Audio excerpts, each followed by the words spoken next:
17-18 ফেব্রুয়ারিতে ক্ষমতা হস্তান্তর, নতুন এমপিদের শপথ পড়ানো নিয়ে সমস্যা হবে না জানালেন প্রেস সচিব ও আইন উপদেষ্টা। বিএনপির ইশতেহার ঘোষণা আজ, রবিবার পল্টনের শেষ নির্বাচনী সমাবেশ, জামাতের ভূমিকা নিয়ে প্রশ্ন মির্জা ফখরুলের।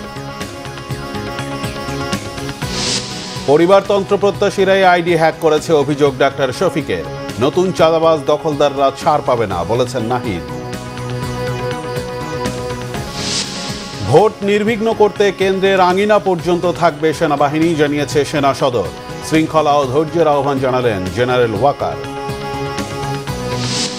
আশুলিয়ায় 6 লাশ পোড়ানোর মামলায় সাবেক এমপি সাইফুল সহ 6 জনের মৃত্যুদণ্ড, ডিআইজি সৈয়দ নুরুল ইসলাম সহ 7 জনকে যাবজ্জীবন। দেখছিলেন ক্রাউন সিমেন্ট সংবাদ শিরোনাম। নির্বাচন কেন্দ্রিক এখনো কোনো ভায়োলেন্স হয়নি, লাখো মানুষ সমবেত হচ্ছে দলীয় প্রধানদের দেশব্যাপী সমাবেশে।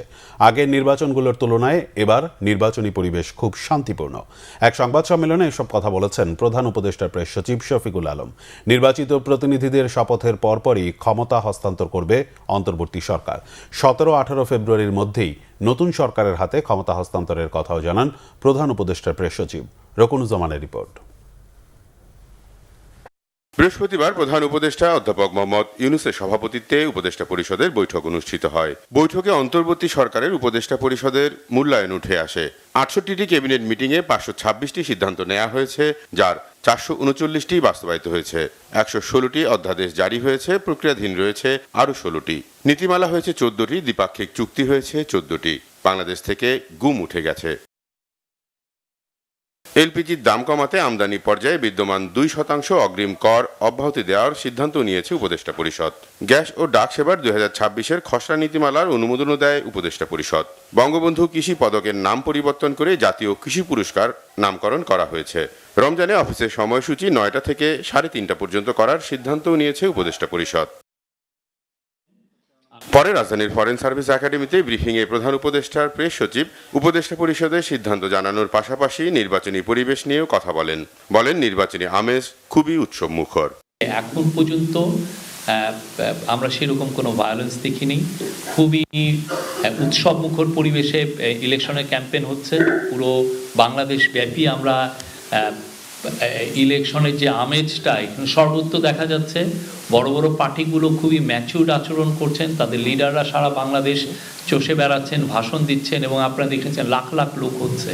পুরো বাংলাদেশ আসলে এই একটা ভালো ইলেকশনের জন্য মুখিয়ে আছে, এবং আমরা আশা করি এই ইলেকশন ভালো একটা ইলেকশন আমরা দেখতে পারবো। আপনারা যদি কম্পেয়ার করেন আগের ইলেকশনের তুলনায়, যে এইবার ইলেকশন যথেষ্ট পিসফুল এবং মানুষের যে উৎসাহ এটা মানে কল্পনাতীত। আর এই বছর আমাদের হিসাবে সোফার 5 জন মারা গিয়েছেন ইলেকশন রিলেটেড ভায়োলেন্সে। জানান যত দ্রুত সম্ভব নির্বাচিত সরকারের কাছে দায়িত্ব হস্তান্তর করা হবে। সবচেয়ে দ্রুততম সময়ে হ্যান্ডওভার হবে। এটা যদি দেখা যায় যে 3 দিনের মধ্যে যদি এমন হয় যে ইলেকশন এমপিরা শপথ নিয়েছে, নেওয়ার পরে সংখ্যাগরিষ্ঠ দল লিডারকে ডাকা হচ্ছে যে আপনি আসেন শপথ নেন as a new prime minister, আমরা 3 দিনের মধ্যেই এটা হয়ে যেতে পারে। মানে 15 ফেব্রুয়ারিতেও হয়ে যেতে পারে, এটা 16 ফেব্রুয়ারিতেও হতে পারবে, বা আমার মনে হয় না এটা মানে 17-18 ফেব্রুয়ারির পরে যাবে। ব্রিফিংয়ে প্রধান উপদেষ্টার প্রেস সচিব এবারের 21 পদক পাওয়া 10 জনের নামও ঘোষণা করেন। চলচ্চিত্রের জন্য অভিনেত্রী ববিতা, চারুকলায় প্রফেসর ডক্টর মোহাম্মদ আব্দুস সাত্তার, স্থাপত্যে মেরিনা তাবাসসুম, সঙ্গীতে আয়ুব বাচ্চু, ব্যান্ড মিউজিকে ওয়ারফেজ, নাট্যকলায় ইসলাম উদ্দিন পালাকার, সাংবাদিকতায় শফিক রেহমান, শিক্ষায় প্রফেসর মাহবুবুর আলম মজুমদার, ভাস্কর্যে তেজস হালদার জস এবং নৃত্যে অর্থী আহমেদ। রকুনুজ্জামান, বাংলা ভিশন, ঢাকা। আইন উপদেষ্টা আসিফ নজরুল জানিয়েছেন, নতুন সংসদ সদস্যদের শপথ পড়ানোর সুযোগ নেই সাবেক স্পিকার ও ডেপুটি স্পিকারের। সচিবালয়ে সাংবাদিকদের কথা বলেন তিনি। উপদেষ্টা বলেন, এখন সংসদ সদস্যদের শপথের ক্ষেত্রে 2টি পথ খোলা রয়েছে। বলেন, সাংবিধানিক প্রক্রিয়া অনুসরণ করে নীতিগত সিদ্ধান্ত নেওয়ার প্রস্তুতি নেওয়া হবে। তিনি বলেন, বর্তমান বাস্তবতায় পলাতক ও কারাগারে থাকায় সাবেক স্পিকার ও ডেপুটি স্পিকার শপথ পড়াতে পারবেন না। আইন উপদেষ্টা বলেন, সংবিধান অনুযায়ী প্রধান উপদেষ্টার পরামর্শক্রমে রাষ্ট্রপতি কর্তৃক মনোনীত কোনো ব্যক্তি শপথ পড়াবেন। সেক্ষেত্রে প্রধান বিচারপতি রাজি থাকলে তিনি পড়াতে পারেন, তবে 3 দিনের মধ্যে কোনো কারণে শপথ গ্রহণ করানো না গেলে সিইসি শপথ পড়াতে পারবেন। হচ্ছে এখানে দুইটা সেটা আপনাদেরকে আমি এক্সাম্পল হিসাবে বলেছি। এটা আমাদের স্পিকার ডেপুটি স্পিকারের মধ্যে একজন নিখোঁজ, আরেকজন জেলে আছেন, তাদের বিরুদ্ধে গুরুতর কিছু মামলা আছে এবং তারা পদত্যাগও করেছেন, বিশেষ করে স্পিকার। ফলে এই অবস্থায় ওনাদের দ্বারা শপথ গ্রহণ করার কোনো রকম স্কোপ আছে বলে আমি মনে করি না। আমাদের আইনে আছে ওনারা যদি শপথ গ্রহণ করাতে না পারেন তাহলে রাষ্ট্রপতি কর্তৃক মনোনীত, অর্থাৎ প্রধান উপদেষ্টার পরামর্শক্রমে রাষ্ট্রপতি কর্তৃক মনোনীত ব্যক্তি শপথ গ্রহণ করাবেন। এক, দুই হচ্ছে 3 দিনের মধ্যে যদি এই শপথটা না হয় তাহলে প্রধান নির্বাচন কমিশনারও শপথ গ্রহণ করাতে পারবেন। এখন এটা সরকারের নীতিগত পর্যায়ের সিদ্ধান্ত, আমি আপনাদের চূড়ান্ত কিছু বলতে পারবো না। তবে আমাদের সামনে দুইটা অপশনই আছে, একটা হচ্ছে রাষ্ট্রপতি কর্তৃক মনোনীত কোনো ব্যক্তি শপথ গ্রহণ করাতে পারেন। ফর এক্সাম্পল, যেমন হয়তো আমাদের প্রধান বিচারপতি হতে পারেন। আর যদি এটা না হয় তাহলে আমাদের যে প্রধান নির্বাচন কমিশনার আছেন উনি শপথ গ্রহণ করাবেন। কিন্তু সেক্ষেত্রে একটা সমস্যা হচ্ছে, ওটা 3 দিন ওয়েট করতে হবে। আমরা আসলে ওয়েট করতে চাই না।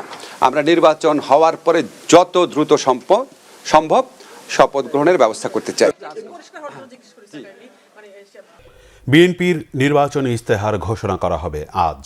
ইস্তেহারে দলটি ঘোষিত 31 দফা, জুলাই সনদ এবং তরুণ ভোটারের আকাঙ্ক্ষাকে সর্বোচ্চ গুরুত্ব দেওয়া হচ্ছে। ফ্যামিলি কার্ড, হেলথ কার্ড ও কৃষক কার্ডের মতো জনমুখী এবং জীবন ঘনিষ্ঠ সেবার বিষয়গুলো বিশেষ অগ্রাধিকার পাচ্ছে। 1 কোটি নতুন চাকরি, স্টার্টআপ ফান্ড, আইটি প্রশিক্ষণ, বিদেশে নতুন শ্রমবাজার ও মাদক বিরোধী টাস্ক ফোর্স গঠনের প্রতিশ্রুতিও থাকছে বিএনপির ইস্তেহারে। রিপোর্ট সিকান্দার রেমানের। বিএনপির নির্বাচনী ইশতেহারে গণতন্ত্র পুনরুদ্ধার, বিচার বিভাগের স্বাধীনতা, প্রশাসন বিকেন্দ্রীকরণ, মানবাধিকার রক্ষা, দুর্নীতি বিরোধী কাঠামো শক্তিশালীকরণের পাশাপাশি অর্থনীতি এবং পররাষ্ট্রনীতির ক্ষেত্রে বিশেষ প্রতিশ্রুতি দেয়া হবে। থাকবে আলেম ওলামা, সংখ্যালঘু ও কৃষকদের জন্য বিশেষ অগ্রাধিকারের প্রতিশ্রুতিও। ইশতেহার আমাদের একদম চূড়ান্ত পর্যায়ে রয়েছে। আমরা সবাই মিলে এমন একটি বাংলাদেশ গড়ে তুলতে চাই যেখানে জনগণের ক্ষমতায়ন হবে। আমাদের ইশতেহারের প্রতিটি পর্যায়ে সেই জনগণের ক্ষমতায়ন, জনগণের রাষ্ট্রীয় মালিকানা, স্বাধীনতা, অধিকার, নিরাপত্তা, সুরক্ষা এবং অন্তর্ভুক্তিমূলক উন্নয়ন, যেখানে নিজে তার পরিবার নিয়ে এখন থেকে অনেকটা ভালো থাকবে। ইশতেহারে জুলাই সনদের আলোকে নির্বাচন কমিশন, মানবাধিকার কমিশন, দুর্নীতি দমন কমিশন সহ রাষ্ট্রীয় প্রতিষ্ঠানগুলোকে পূর্ণ স্বাধীনতা ও নিরপেক্ষতা দেওয়ার পরিকল্পনার গুরুত্ব পাচ্ছে। কওমি মাদ্রাসার উন্নয়ন, ইসলামী গবেষণা তহবিল গঠন, ধর্মীয় শিক্ষার আধুনিকায়ন ও ধর্মচর্চার বাধাহীন পরিবেশ নিশ্চিতের অঙ্গীকার থাকবে। পরিবেশ রক্ষায় সারা দেশে খাল ও নদী পুনর্খনন, 25 কোটি গাছ রোপণ এবং বর্জ্য ব্যবস্থাপনার মতো জাতীয় ইস্যুগুলো ইশতেহারে স্থান পাবে। 18 থেকে 33 বছর বয়সী প্রায় 4.5 কোটি তরুণ তরুণীর কর্মসংস্থান, কারিগরি দক্ষতা বৃদ্ধি ও বেকার ভাতার মতো পরিকল্পনা থাকছে। সংখ্যালঘুদের সম্পত্তি দখল রোধে বিশেষ ট্রাইব্যুনাল গঠন, নিরাপত্তা সেল, উৎসবে রাষ্ট্রীয় সহায়তা এবং সাম্প্রদায়িক হামলা প্রতিরোধে কঠোর কার্যক্রম চালুর প্রতিশ্রুতি দেওয়া হচ্ছে। তরুণ প্রজন্মকে লক্ষ্য করে বিএনপি বড় পরিসরে কর্মসংস্থানের প্রতিশ্রুতি থাকছে ইশতেহারে। কৃষকদের গুরুত্ব দিয়ে ইশতেহারে কৃষি উপকরণের দাম কমানো, ন্যায্য মূল্যে নিশ্চিত, কৃষি ঋণ সহজীকরণ এবং ধান চাল কেনার স্বচ্ছ ব্যবস্থার অঙ্গীকারও থাকবে। নারী নিরাপত্তা ব্যবস্থা, কর্মক্ষেত্রে সমান সুযোগ, নারী উদ্যোক্তা তহবিল গঠন, মাতৃত্বকালীন ভাতা বৃদ্ধি এবং সহিংসতা প্রতিরোধে দ্রুত বিচার ট্রাইব্যুনাল গঠনের বিষয়টি ইশতেহারের অংশ হচ্ছে। যুক্তরাজ্যের আদলে বাংলাদেশে ক্রিয়েটিভ ইকোনমি তৈরির পরিকল্পনা ও নির্বাচিত হলে 18 মাসে 1 কোটি মানুষের কর্মসংস্থানের বিষয়টিকে রাজনৈতিক অঙ্গীকার হিসেবে রাখছে বিএনপি। কর্মসংস্থান নিয়ে আছে বিরাট পরিকল্পনা, creating opportunities for young people in this country, technical education, widening the net off education, primary education, health care, রাস্তাঘাটের উন্নয়ন কীভাবে করা যায়। আমাদের লিডার এই প্ল্যানে কী কী উন্নয়নমূলক কর্মসূচি থাকছে। সিকান্দার রেমান, বাংলা ভিশন, ঢাকা। আগামী 8 ফেব্রুয়ারি রবিবার বিএনপির শেষ নির্বাচনী জনসভা অনুষ্ঠিত হবে রাজধানীর নয়াপল্টনে, জানিয়েছেন দলের সিনিয়র যুগ্ম মহাসচিব রুহুল কবির রিজভী। সকালে বিএনপির কেন্দ্রীয় কার্যালয়ে যৌথ সভা শেষে তিনি এ তথ্য জানান। আমাদের সর্বশেষ যে জনসভাটি হবে আমাদের চেয়ারম্যানের, সেটি হবে 8ই ফেব্রুয়ারি রবিবার হচ্ছে। বিএনপির সর্বশেষ যে জনসভা সেটি অত্যন্ত সাফল্যমণ্ডিত হবে। ইতিমধ্যেই আমাদের অঙ্গ সংগঠনের নেতৃবৃন্দ প্রত্যেকেই অঙ্গীকার ব্যক্ত করেছেন তারা এই সভাকে শান্তিপূর্ণভাবে সফল করতে তাদের সর্বোচ্চ শ্রম দিয়ে সেটিকে তারা সফল করবেন। আমাদের ইস্তেহার প্রকাশ করা হবে আগামীকাল বিকাল 3টায়। এবারে নির্বাচনে ভোট জালিয়াতি হবার সুযোগ নেই মন্তব্য করেছেন বিএনপি মহাসচিব মির্জা ফখরুল ইসলাম আলমগীর। নিজ আসন ঠাকুরগাঁওয়ের ফারাবাড়ি উচ্চ বিদ্যালয় মাঠে গণসংযোগে তিনি কথা বলেন। এ সময় ভোটারদের নির্ভয়ে ভোট কেন্দ্রে যাওয়ার আহ্বান জানান বিএনপি মহাসচিব। এবার একটা সুন্দর পরিবেশ তৈরি হয়েছে, যার মাধ্যমে একটি সুষ্ঠু নির্বাচন হবার আশা তার। জামাত ইসলামের ৭১-এর ভূমিকা নিয়েও কথা বলেন মির্জা ফখরুল ইসলাম আলমগীর।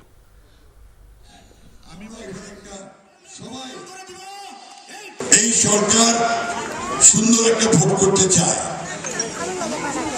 যে ভোটের মাধ্যমে জনগণের যাকে নির্বাচন করবে তারাই সরকারটা গঠন করুক। প্রতিপক্ষ প্রার্থীকে আক্রমণ করার সময় প্রতিপক্ষ প্রার্থী মাত্রাটা অবস্থানটা বুঝবে। জামাত ইসলাম খুব টেলিভিশন অনলাইনে পত্রিকায় বক্তৃতায় না ৭১-এ এই জামাত ইসলাম পাকিস্তান হানাদার বাহিনীকে সাহায্য করছিল। আমরা সবাই পালায় চলে গেছিলাম আক্রমণে, মুক্তিযুদ্ধ করছি, আমি নিজে মুক্তিযুদ্ধ করছি। তখন জামাত এইখানে এই দেশে ওই পাকিস্তান সেনাবাহিনীকে সাহায্য করে আমাদের স্বাধীনতাকে বন্ধ করার চেষ্টা করছে। জামাত ইসলামের আমির ডাক্তার শফিকুর রহমান বলেছেন, জামাত ক্ষমতায় গেলে উত্তরবঙ্গকে কৃষি শিল্পের রাজধানীতে পরিণত করা হবে। চাঁদাবাজদের কাজ আর যুবকদের পর্যাপ্ত প্রশিক্ষণ দিয়ে পেশাগতভাবে দক্ষ করে তোলার আশ্বাস তার। প্রতিনিধিদের পাঠানো তথ্য ছবিতে দেখুন ডেস্ক রিপোর্ট। নওগাঁ শহরের এটিএম ময়দানে জামায়াতে ইসলামীর নির্বাচনী জনসভা হয়েছে। এ সময় দলের আমির ডাক্তার শফিকুর রহমান বলেন, উত্তরবঙ্গে কৃষি গবেষণা ইনস্টিটিউট, কৃষি বিশ্ববিদ্যালয় করা হবে। শুধু তাই নয়, আম চাষিদের স্বার্থে এই অঞ্চলে একাধিক সংরক্ষণাগার গড়ে তোলা হবে। প্রসেস ফুড রপ্তানিতে প্রয়োজনীয় উদ্যোগ নেওয়া হবে বলেও আশ্বাস দেন জামায়াত আমির। এখানে কোনো বৈষম্য চলবে না। কোনো পরিস্থিতি হলেই এদেশের যারা মুসলমান নন তারা ভয়ের সংস্কৃতিতে থাকবে কেন, ওটাকে আমরা গুঁড়িয়ে একাকার করে দিতে চাই। ও পরিবেশ আমরা রাখবো না। এ দেশ আমাদের সকলের, সবাইকে নিয়েই আমরা দেশ সাজাবো ইনশাআল্লাহ। অন্যদিকে বৃহস্পতিবার দুপুরে চাঁপাইনবাবগঞ্জের নবাবগঞ্জ সরকারি কলেজ মাঠে জনসভায় বক্তব্য রাখেন ডাক্তার শফিকুর রহমান।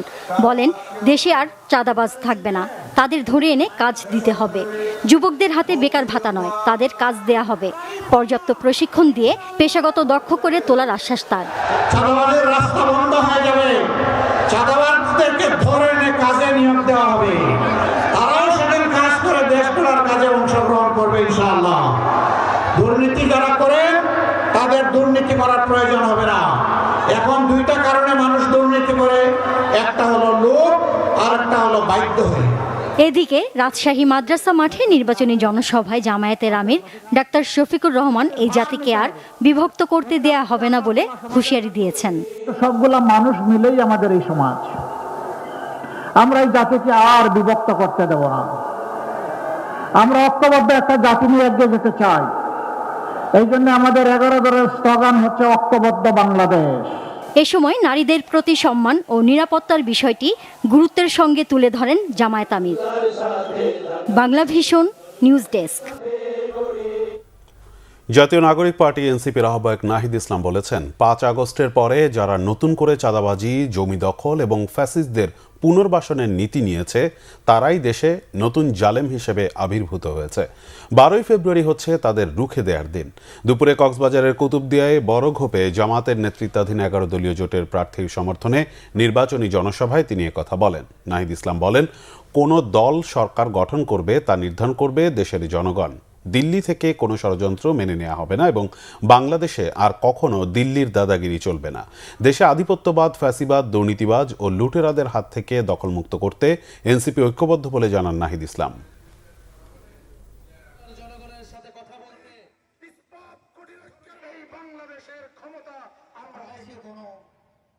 একটি দল ভুলে গিয়েছে তারা আজকে কোন প্রক্রিয়ায় নির্বাচনে অংশগ্রহণ করছে, তাদের রক্তের উপর দিয়ে তারা নির্বাচনে অংশগ্রহণ করছে এবং ভোট যাচ্ছে। জুলাই বিপ্লবের ফলে এই নির্বাচন সম্ভব হয়েছে এবং গত 16 বছর ধরে তৈরি হয়েছিল লুটপাট, টাকা পাচার এবং মানুষের উপর জুলুম। সেই সব কিছুকে মানিয়ে আপনারা রাজপথে এসে জীবন দিয়ে আপনারা কিন্তু নতুন বাংলাদেশ তৈরি করেছেন। আমরা আশা করি আগামী 12ই ফেব্রুয়ারি আপনারা আমরা মিলে আরেক নতুন ইতিহাস তৈরি করব। বিএনপির ঢাকা ৮ আসনের প্রার্থী মির্জা আব্বাস বলেছেন, ক্ষমতায় বসে নির্বাচন করছে জামাত আর এনসিপি। তিনি আশঙ্কা করছেন জনগণের ভোটের ফলাফল ঘুরিয়ে দিতে পারে প্রশাসনে থাকা জামাতের লোকেরা। বৃহস্পতিবার রাজধানীর মোতালেব প্লাজায় মতবিনিময় সভায় তিনি বলেন, ইসলামী দলের নাম ব্যবহার করে ক্ষমতায় যাবার জন্য বিদেশিদের সাথে চুক্তি করছে একটি দল ও তাদের বাচ্চারা। ইউনূস সরকারকে ক্ষমতায় বসিয়ে নিজেরা ক্ষমতায় থেকে নির্বাচন করছে বলে অভিযোগ করেন মির্জা আব্বাস। বলেন, একটি বিশেষ দলকে ক্ষমতায় নেবার জন্য চেষ্টা চলছে, যদি না পারে তাহলে নির্বাচন বানচাল করবে। ভোট যথাসময়ে হবে আশা করে মির্জা আব্বাস বলেন, একটি চক্র ভোট ব্যাহত করার চেষ্টা করছে। পরে তিনি মোতালেব প্লাজা ও হাতিরপুল এলাকায় গণসংযোগ করেন।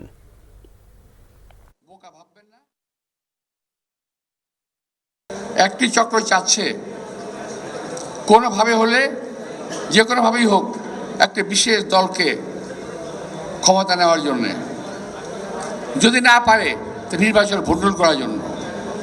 এই দেশের লোক অনেক কষ্টে, অনেক যুদ্ধ করে, অনেক রক্ত দিয়ে 17 বছর ত্যাগ প্রতীক্ষার বিনিময়ে এই ভোটের অধিকার অর্জন করেছে। এই ভোটের অধিকার আপনারা প্রয়োগ করবেন 12 তারিখে যথারীতি। কোনো ষড়যন্ত্রকারীদেরকে আপনারা প্রশ্রয় দেবেন না। ভোট দেয়া নির্বিঘ্ন করতে এবার কেন্দ্রের আঙিনা পর্যন্ত দায়িত্বে থাকবে সেনাবাহিনী। ভোটারদের আস্থা ফেরাতে সারা দেশে মোতায়েন রয়েছে 1 লাখ সেনা সদস্য। বৃহস্পতিবার সেনা সদরের ব্রিফিংয়ে তথ্য জানানো হয়। ভোট নিয়ে সংশয় দূর করতে সেনাবাহিনী প্রধান যে কোনো পরিস্থিতি মোকাবেলায় বেসামরিক প্রশাসনকে সর্বোচ্চ সহযোগিতার আশ্বাস দিয়েছেন। এদিকে জাতীয় নির্বাচন ও গণভোট উপলক্ষে জাতীয় স্টেডিয়ামে সেনা ক্যাম্প পরিদর্শন করেছেন সেনাবাহিনী প্রধান জেনারেল ওয়াকারুজ্জামান। বিস্তারিত সৈয়দ আব্দুল মুহিতের রিপোর্টে। ত্রয়োদশ জাতীয় সংসদ নির্বাচন ও গণভোট উপলক্ষে গুলিস্তানে জাতীয় স্টেডিয়ামে সেনা ক্যাম্প পরিদর্শন করেন সেনাবাহিনী প্রধান জেনারেল ওয়াকারুজ্জামান। পরে জাতীয় স্টেডিয়ামে সম্মেলন কক্ষে উচ্চপদস্থ সামরিক, বেসামরিক ও বিভিন্ন আইন শৃঙ্খলা রক্ষাকারী বাহিনীর কর্মকর্তাদের সাথে মত বিনিময় করেন। জাতীয় নির্বাচনকে শান্তিপূর্ণ, নিরপেক্ষ ও সুষ্ঠুভাবে সম্পন্ন করতে আন্তঃপ্রাতিষ্ঠানিক সমন্বয় ও সামগ্রিক নিরাপত্তা ব্যবস্থাপনা নিয়ে আলোচনা হয়। সেনাপ্রধান পেশাদারিত্ব, নিরপেক্ষতা, শৃঙ্খলা, ধৈর্য ও নাগরিক বান্ধব আচরণের মাধ্যমে দায়িত্ব পালনের উপর বিশেষ গুরুত্ব দেন। সেনাপ্রধানের নির্বাচনী পরিদর্শন কার্যক্রম নিয়ে ব্রিফিং করে সেনা সদর। সেনাবাহিনীর মিলিটারি অপারেশনস পরিদপ্তরের পরিচালক ব্রিগেডিয়ার জেনারেল দেওয়ান মোহাম্মদ মঞ্জুর হোসেন জানান, নির্বাচন নিয়ে এখনই কোনো ঝুঁকি দেখছে না সেনাবাহিনী। ভোট কেন্দ্র দখলের ঘটনা ঘটলে তাৎক্ষণিক ব্যবস্থা নেবেন তারা। এবার উপজেলা ভিত্তিক, ক্ষেত্র বিশেষে কেন্দ্র ভিত্তিক আমাদের ক্যাম্প স্থাপন করেছি, যাতে বিপুল সংখ্যক পেট্রোল একসঙ্গে যেন অনেক টহল বাইরে থাকতে পারে, যাতে সাধারণ মানুষের মনে আস্থার জায়গাটা হয় এবং নির্বিঘ্নে তারা যাতে নির্ভয়ে ভোট কেন্দ্রে আসতে পারে। সম্মানিত সেনাপ্রধান পরিষ্কারভাবে একটি কথা বলে দিয়েছেন যে সম্পূর্ণ নিরপেক্ষভাবে আমরা আমাদের দায়িত্ব পালন করব। দেশের সাধারণ মানুষ যাতে নির্বিঘ্নে, নির্ভয়ে ভোট কেন্দ্রে যেতে পারে এবং তার ভোটটা সে দিতে পারে, এটা নিশ্চিত করা হবে আমাদের অন্যতম দায়িত্ব। তিনি জানান, ভোটদান নির্বিঘ্ন করতে অন্য সময়ের চেয়ে এবার বেশি সংখ্যক সেনা সদস্য মোতায়েন রয়েছে। সশস্ত্র বাহিনীকে ভোট কেন্দ্রের আঙিনা পর্যন্ত যাওয়ার অনুমতি দেওয়া হয়েছে, যেটা পূর্ববর্তী নির্বাচনগুলোতে ছিল না। আমরা স্ট্রাইকিং ফোর্স হিসেবে দূরবর্তী একটা জায়গাতে কনসেন্ট্রেটিভ হিসেবে আমরা একসঙ্গে অবস্থান করেছি। সম্মানিত সেনাবাহিনী প্রধান আমাদের ন্যূনতম প্রয়োজনীয় সেনা সদস্যকে রেখে বাকি সকল সেনা সদস্যকে উনি নিয়োগ করেছেন এই সুষ্ঠু ইলেকশন করার জন্য। নির্বাচনকালীন মনিটরিং সেল গঠনের পাশাপাশি অপতথ্য প্রতিরোধে গণমাধ্যমের সহযোগিতাও আশা করছে সেনাবাহিনী। সশস্ত্র বাহিনীও সকল ধরনের প্রস্তুতি সম্পন্ন করেছে। সৈয়দ আব্দুল মুহিত, বাংলা ভিশন, ঢাকা। আগামী সংসদ নির্বাচন ও গণভোট অবাধ, সুষ্ঠু ও নিরপেক্ষ করতে বিমান বাহিনীর সদস্যদের সর্বোচ্চ পেশাদারিত্ব বজায় রাখার নির্দেশনা দিয়েছেন বাহিনী প্রধান air chief marshal Hasan Mahmud Khan. নির্বাচনের দায়িত্বে মাঠ পর্যায়ে নিয়োজিত বিমান বাহিনী সদস্যদের উদ্দেশ্যে ব্রিফিংয়ে তিনি এ নির্দেশ দেন। ঢাকা সেনানিবাসের বিএএফ ঘাঁটি বাসারে আয়োজিত ব্রিফিংয়ে বিমান বাহিনী প্রধান বলেন, স্বরাষ্ট্র মন্ত্রণালয় ও নির্বাচন কমিশনের নির্দেশনা ও নির্বাচনী আচরণবিধি অনুসরণ করতে হবে, প্রয়োগের উপর সর্বোচ্চ গুরুত্ব দিতে হবে। সফলতার সঙ্গে একটি অবাধ ও সুষ্ঠু নির্বাচন নিশ্চিত করতে বিভিন্ন পর্যায়ে নিয়োজিত বিমান বাহিনীর সব সদস্যরা সর্বোচ্চ পেশাদারিত্বের সঙ্গে কর্তব্য পালন করবে বলেও আশা বিমান বাহিনী প্রধানের। আগামী 12 ফেব্রুয়ারি নির্বাচন ও গণভোট অবাধ, সুষ্ঠু, নিরপেক্ষ ও শান্তিপূর্ণভাবে সম্পন্ন করতে স্থানীয় বেসামরিক প্রশাসনকে সহায়তা দিতে বিমান বাহিনীর ৩,৭৩০ জন সদস্য নিয়োজিত থাকবে এবং মাঠ পর্যায়ে ১,২৫০ জন সদস্য আগামী ৬ থেকে ১৬ ফেব্রুয়ারি মোট 11 দিন মোতায়েন থাকবে। তারা স্ট্রাইকিং ফোর্স হিসেবে বাংলাদেশ সেনাবাহিনীর সঙ্গে যৌথভাবে ২১ জেলার ৩৫টি উপজেলায় নির্বাচনী দায়িত্ব পালন করবে। নির্বাচন নিয়ে এই ব্রিফিংয়ে সহকারী বিমান বাহিনী প্রধান এবং বিমান বাহিনী সদর দপ্তর ও বিভিন্ন ঘাঁটির ঊর্ধ্বতন কর্মকর্তারা উপস্থিত ছিলেন। জুলাই আগস্ট গণ অভ্যুত্থানে আশুলিয়ায় ৬ জনের মরদেহ পোড়ানো সহ ৭ জনকে হত্যা মামলায় সাবেক এমপি সাইফুল ইসলাম সহ ৬ জনকে মৃত্যুদণ্ড দিয়েছে আন্তর্জাতিক অপরাধ ট্রাইব্যুনাল ২। সাবেক ডিআইজি সৈয়দ নুরুল ইসলাম সহ ৭ জনকে দেওয়া হয়েছে যাবজ্জীবন, ২ জনকে দেওয়া হয়েছে ৭ বছরের কারাদণ্ড। তবে রাজসাক্ষী এসআই আফজালুলকে ক্ষমা করেছে ট্রাইব্যুনাল। বৃহস্পতিবার বিচারপতি নজরুল ইসলাম চৌধুরীর নেতৃত্বে ৩ সদস্যের ট্রাইব্যুনাল এ রায় দেয়া হয়। এর ট্রাইব্যুনালে এটিই প্রথম রায়। রায়ের বিরুদ্ধে আপিল করা হবে বলে জানান আসামি পক্ষের আইনজীবী। ছাত্র জনতার গণ অভ্যুত্থানে ২০২৪ সালের ৫ আগস্ট ঢাকার আশুলিয়ায় পুলিশের গুলিতে নিহত ৫ জন এবং গুরুতর আহত একজনকে পুড়িয়ে ফেলা হয়।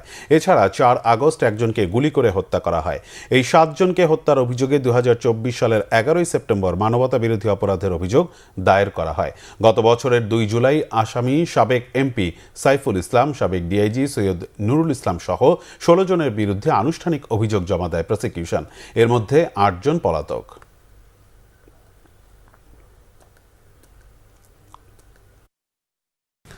নির্বাচন ঘনিয়ে আসতেই চূড়ান্ত প্রচারণার উত্তাপে রাজধানীর ঢাকা ১৪ আসন, প্রতিশ্রুতি, অভিযোগ আর ভোটারদের মন জয় করার লড়াইয়ে সরব প্রার্থীরা।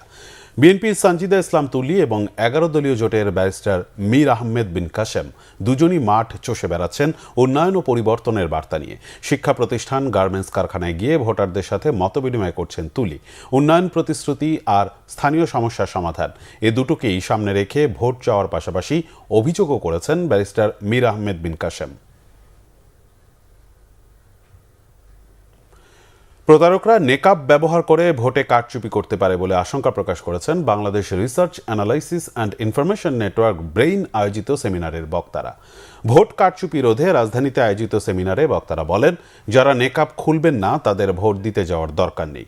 ভোটের আগেই একটি গোষ্ঠী হুমকি ধামকি দেয়া থেকে শুরু করে নানাভাবে ভয়ভীতি দেখানোর চেষ্টা করছে বলে অভিযোগ তাদের। ভোট কারচুপির বিষয়ে এখনই সবাইকে সচেতন হওয়ার পরামর্শ দেন বক্তারা। অতিরিক্ত পর্যবেক্ষকও ভোট কারচুপির অংশ হতে পারে বলে সতর্ক করেন কয়েক বক্তা।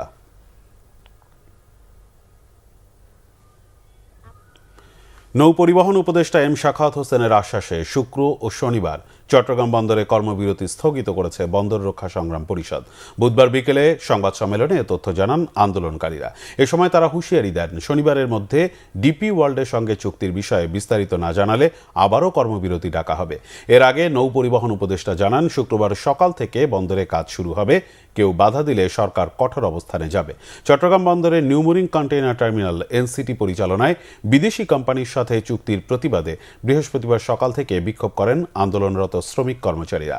সংকট সমাধানে নৌ পরিবহন উপদেষ্টা চট্টগ্রাম বন্দরে পৌঁছলে শ্রমিকদের বিক্ষোভের মুখে পড়েন। এ সময় উপদেষ্টা শ্রমিকদের কাছে গিয়ে শান্ত থাকার আহ্বান জানান।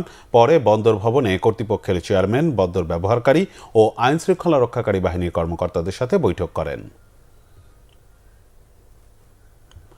উচ্চশিক্ষা সম্প্রসারণ ও একাডেমিক সহযোগিতা জোরদার করতে ইন্টারন্যাশনাল স্ট্যান্ডার্ড ইউনিভার্সিটি আইএসইউ ও মালয়েশিয়ার এশিয়া ইউনিভার্সিটি AEU এর মধ্যে সমঝোতা স্মারক স্বাক্ষরিত হয়েছে। ISU এর মহাখালী ক্যাম্পাসে প্রতিষ্ঠানের ট্রেজারার অধ্যাপক HTM কাদের নওয়াজের সভাপতিত্বে গেস্ট অফ অনার হিসেবে উপস্থিত ছিলেন এশিয়া ইউনিভার্সিটির ভাইস প্রেসিডেন্ট সহযোগী অধ্যাপক ডক্টর নার্লিনা বিনতি কামুদ্দিন এবং স্কুল অব গ্রাজুয়েট স্টাডিজের পরিচালক সহযোগী অধ্যাপক ডক্টর সুয়া লিলি। ISU এর centre for research development and পাবলিকেশনসের আয়োজনে এ সমঝোতা স্মারকের মাধ্যমে ISU এর শিক্ষার্থীদের জন্য আন্তর্জাতিক মানের উচ্চশিক্ষার সুযোগ সৃষ্টি হবে এবং ভবিষ্যতে আরও কার্যকর একাডেমিক ও গবেষণা ভিত্তিক উদ্যোগ বাস্তবায়নের পথ সুগম হবে। পাশাপাশি ISU এর শিক্ষার্থী ও শিক্ষকরা এশিয়া ইউনিভার্সিটিতে উচ্চশিক্ষা ও গবেষণার সুযোগ পাবেন। সংবাদ শেষ করব ক্রাউন সিমেন্ট শিরোনামগুলো আরেকবার জানিয়ে। 17-18 ফেব্রুয়ারিতে ক্ষমতা হস্তান্তর, নতুন এমপিদের শপথ পড়ানো নিয়ে সমস্যা হবে না জানালেন প্রেস সচিব ও আইন উপদেষ্টা। বিএনপির ইস্তেহার ঘোষণা আজ, রবিবার পল্টনের শেষ নির্বাচনী সমাবেশ। জামাতের ভূমিকা নিয়ে প্রশ্ন মির্জা ফখরুলের। পরিবারতন্ত্র প্রত্যাশীরাই আইডি হ্যাক করেছে অভিযোগ ডাক্তার শফিকের। নতুন চাঁদাবাজ দখলদাররা ছাড় পাবে না বলেছেন নাহিদ। ভোট নির্বিঘ্ন করতে কেন্দ্রের আঙিনা পর্যন্ত থাকবে সেনাবাহিনী জানিয়েছে সেনা সদর। শৃঙ্খলা ও ধৈর্যের আহ্বান জানালেন জেনারেল ওয়াকার। আশুলিয়ায় 6 লাশ পোড়ানোর মামলায় সাবেক এমপি সাইফুল সহ 6 জনের মৃত্যুদণ্ড। ডিআইজি সৈয়দ নুরুল ইসলাম সহ 7 জনকে যাবজ্জীবন। এই ছিল এখনকার মতো। পরের সংবাদ সকাল 7:30টায় দেখার আমন্ত্রণ রইল। এতক্ষণ সাথে থাকায় ধন্যবাদ।